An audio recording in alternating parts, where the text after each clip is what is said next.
As a kid, I could barely say,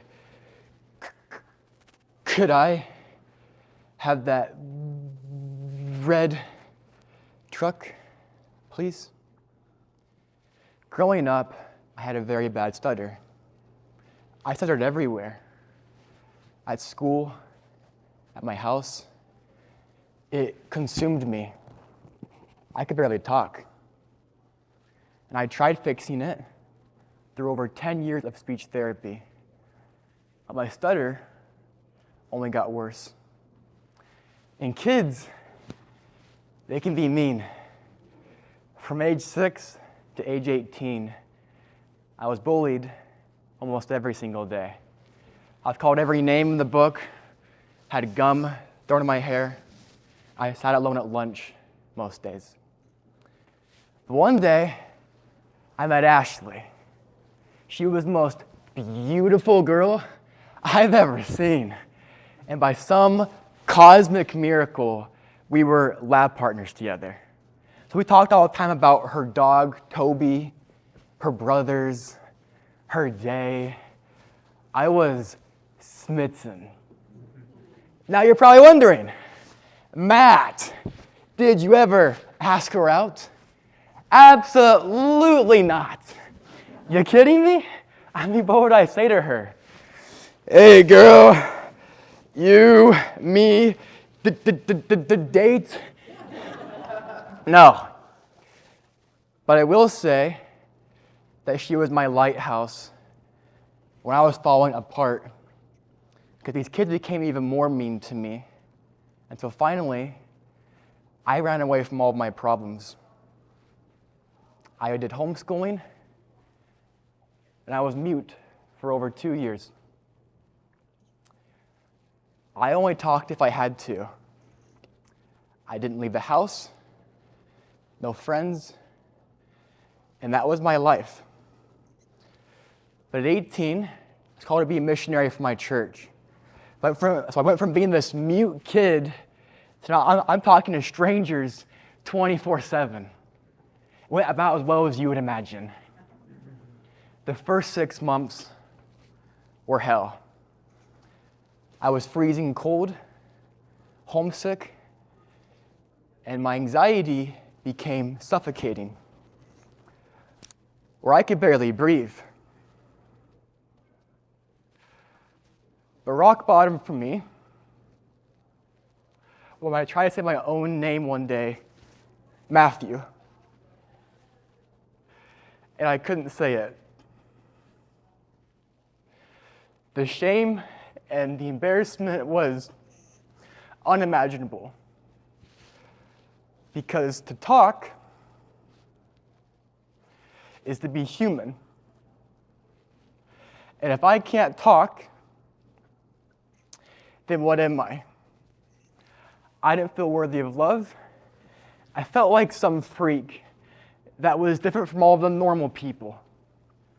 And so I begged my dad to please take me home. We talked for a few days, till he told me some words that changed my life. He said, "What if your stutter was a gift, and it gave you the hunger and the skills you need to one day be a great speaker?" Now, I love my dad, great guy. I was thinking, wow, that's such brilliant advice, Dad. Thank you. Next stranger I meet, I'll say, "Hi there." I can't say my name, but don't worry. I'm the chosen one, and I'm destined for greatness. But the more I obsessed on his words, the more I realized that I had learned some life lessons from my stutter that no book could have taught me. Namely, 2 things. First, how to work really, really hard. As a kid, I would spend an hour on just a sentence, the tonality of it, the pacing, tricks to not stutter. I spent 10 times longer than the average kid to just talk normal. So I could use that and work hard. Second was having thick skin. My entire life was rejection. Happiness had to come from me, not from other people. So I went from thinking I had this curse, this stutter, to it being my greatest gift.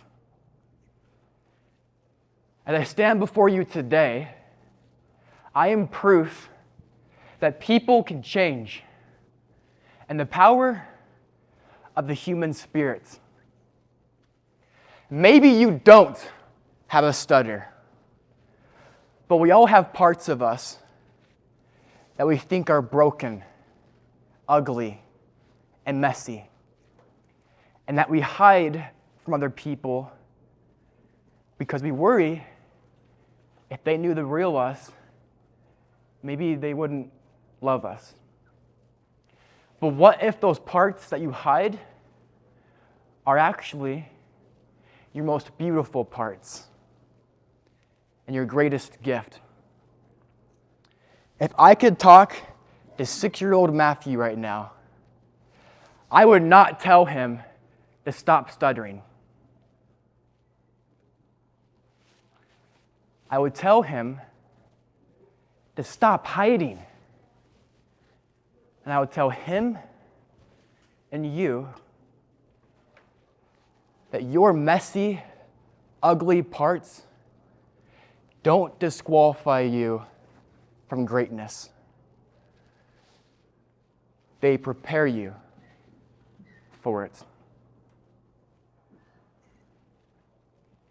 Your suffering can give you the hunger and the skills you need to become great. Contest chair.